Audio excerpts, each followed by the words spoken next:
Et bonjour tout le monde, c'est Lamélan pour une nouvelle vidéo. Donc aujourd'hui on se retrouve pour la vidéo de présentation de configuration. Donc pour le nouveau jeu de Ubisoft qui est sorti le 28 mars, qui est Far Cry 5. Donc voilà, donc c'est un PC qui va pouvoir faire tourner Far Cry 5 en 60 fps largement. Et la 4K, vous allez pouvoir aussi faire tourner la 4K dessus, tranquillement, mais vous allez peut-être avoir du mal à certains endroits. Et c'est surtout pour le 60 fps 1080p. Donc voilà, donc pour cette config coûte 1100€, enfin à peu près, sur Top Achat. Donc sur Top Achat précisément elle est à 1066. Donc voilà, ça sera à 1100€ chez d'autres sites, comme par exemple chez Startit, elle est vers les 1000€. Donc voilà, c'est mon partenaire que vous voyez juste ici sur mon écran.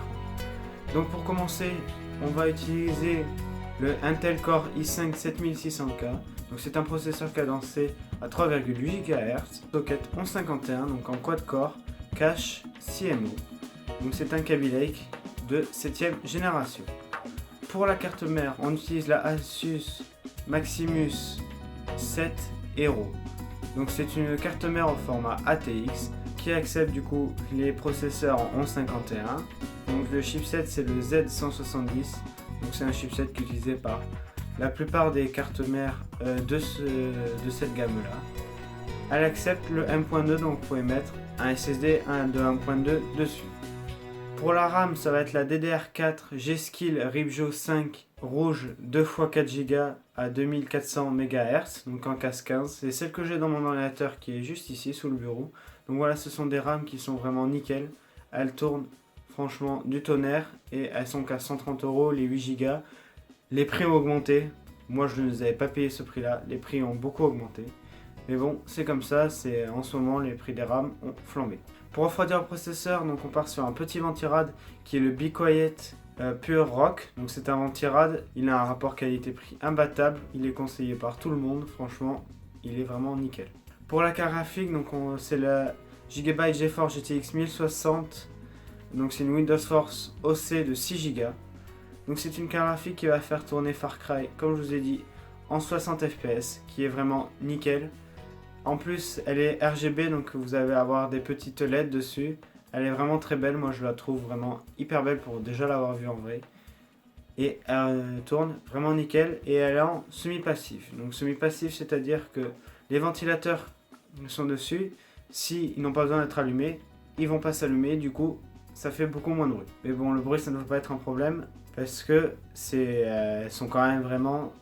C'est des cartes graphiques qui sont très silencieuses quand même. Pour le stockage, donc ça va être le KFA Carré Gamer SSD L 240 Go SATA 3. Donc c'est un SSD de 240 Go à 64,90€. Il est vraiment nickel.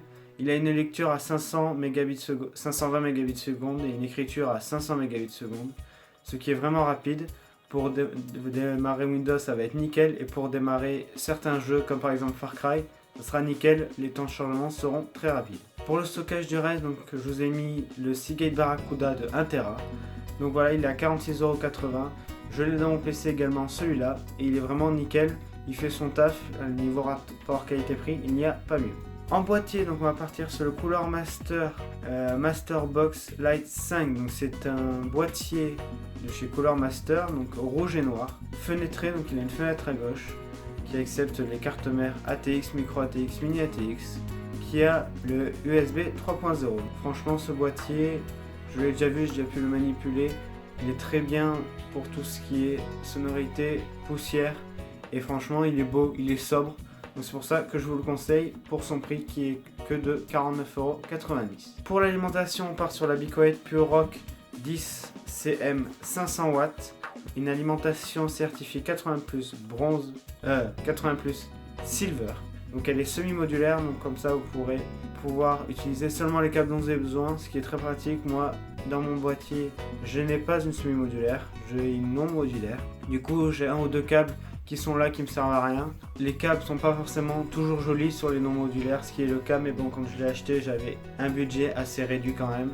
Donc voilà, mais bon, j'en suis quand même très contente. La mienne était 80+ bronze, celle-là est 80+ silver. 80+ silver, donc c'est une certification qui est donné et c'est en fonction de plusieurs caractéristiques, donc surtout de la consommation et du bruit. Si vous voulez l'échelle, si vous voulez, c'est certifié 80+, après 80+ bronze, 80+ silver, 80+ gold et 80+ platinum. Donc platinum vaut 2T, c'est vraiment le meilleur. Mais plus la certification est haute, plus le prix est cher. Donc là vous avez quand même le silver, c'est vraiment nickel. Je n'ai pas mis d'OS dans cette configuration. Comme toujours, je ne les mets jamais parce qu'après, soit des personnes en ont déjà, soit vous l'achetez, soit vous le récupérez, je ne sais pas où, sur internet, comme vous voulez.